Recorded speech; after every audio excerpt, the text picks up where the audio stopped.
सघोष धरात राष्ट्रांगणं हृदयानि यतारयते नवश्च पृथिवीं चैव तुमुलो व्यनुदानयन्। पांडव सेना की वह शंख ध्वनि इतनी विशाल, गहरी, ऊंची और भयंकर हुई कि उस ध्वनि प्रतिध्वनि से पृथ्वी और आकाश के बीच का भाग गूंज उठा।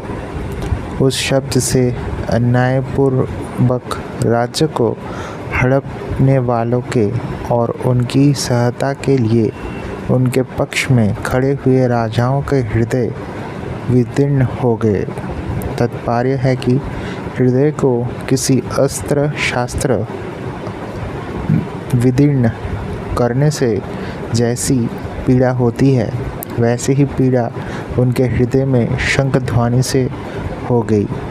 उस शंख ध्वनि ने कौरव सेना के हृदय में युद्ध का जो उत्साह था, बल था, उसको कमजोर बना दिया, जिससे उनके हृदय में पांडव सेना का भय उत्पन्न हो गया। संजय ये बातें धृतराष्ट्र को सुना रहे हैं। धृतराष्ट्र के सामने ही संजय का धृतराष्ट्र के पुत्र अथवा संबंधियों के हृदय विदीर्ण कर दिए, ऐसा कहना सभ्यतापूर्ण और युक्तिसंगत नहीं मालूम देता।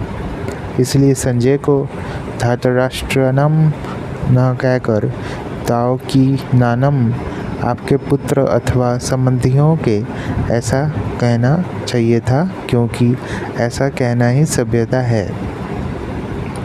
इस दृष्टि से यहाँ धृतराष्ट्रनम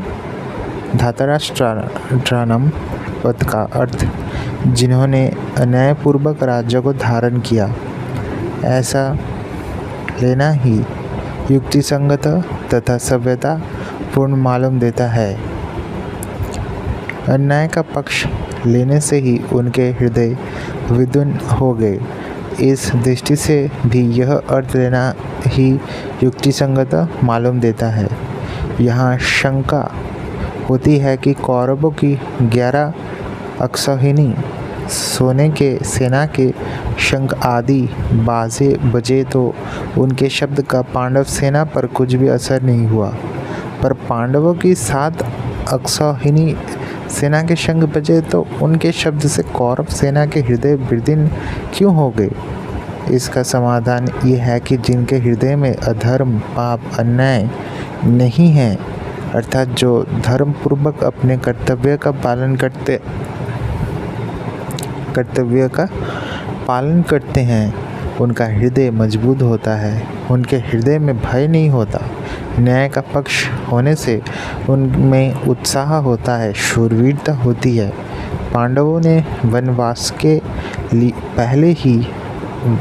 के पहले भी न्याय और धर्मपूर्वक राज्य किया था, और वनवास के बाद भी नियम के अनुसार कौरवों से न्यायपूर्वक राज्य मांगा था।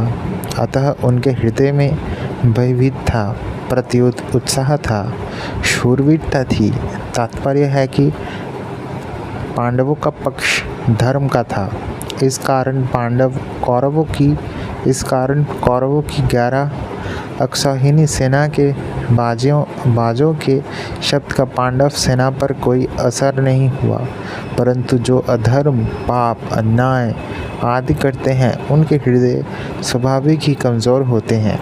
उनके हृदय में निर्भयता, निशंकता नहीं रहती। उनका खुद का किया पाप, अन्याय ही उनके हृदय को निर्बल बना देता है, अधर्म को खा जाता है।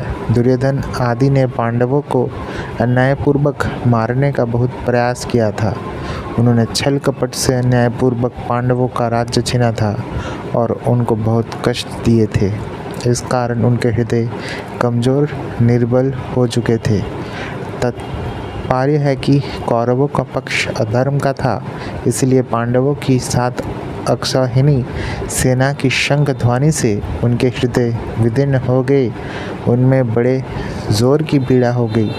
इस प्रसंग से साधक को सावधान हो जाना चाहिए कि उसके द्वारा अपने शरीर, वाणी, मन से कभी भी कोई अन्याय और अधर्म का आचरण ना हो। अन्याय और अधर्म युक्त आचरण से मनुष्य का हृदय कमज़ोर, निर्बल हो जाता है। उसके हृदय में भय पैदा हो जाता है। उदाहरणतः लंकाधिपति रावण से त्रिलोकी डरती थी। वही रावण जब सीता जी का हरण करने जाता है तब भयभीत होकर इधर उधर देखता है। इसलिए साधक को चाहिए कि वह अन्याय, अधर्मयुक्त आचरण कभी ना करे।